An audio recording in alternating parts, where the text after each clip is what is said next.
你在关系里付出的越多，对方感到的不再是感动，而是理所当然。你是不是那个习惯多走一步的人？天冷了提醒他加衣，矛盾了先开口道歉，哪怕对方只是随口提了一句需求，你也会下意识的立刻去完成。你以为这是深情，但在关系结构里，没有门槛的获得会被大脑自动归类为低价值资源。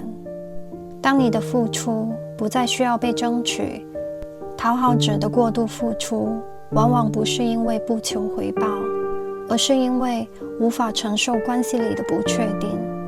你在关系里总是会自动选择一种最熟悉也最安全的方式，持续付出，持续降低自我，来换取一种关系不会出问题的确定感。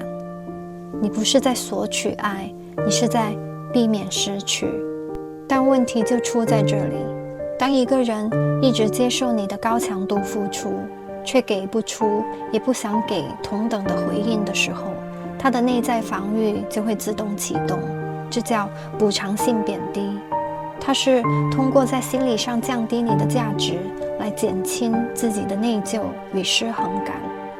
于是他会在内心这样重构你：不是我冷漠，是他本来就爱付出，我又没逼他，是他自己离不开我。当你被重新定义为低位者，他的不回应就变得合理了。结果就是你越持续付出，他越容易把你放进一个可被消耗而无需珍惜的位置。当一段关系里一方不断降低自我，另一方持续处于被照顾、被优先的位置，权力就会自然失衡。而一旦关系进入这种失衡状态，对方就不再需要为你的付出付出任何代价。你的牺牲并没有加固关系，而是在结构上持续削弱了你在关系中的不可替代性。因为在你的早期经验里，价值是通过付出来证明的。你习惯了只要我做的更多，我就有资格留下。所以当关系出现不确定时，你本能的选择继续加码，而不是停下观察或者重新谈条件。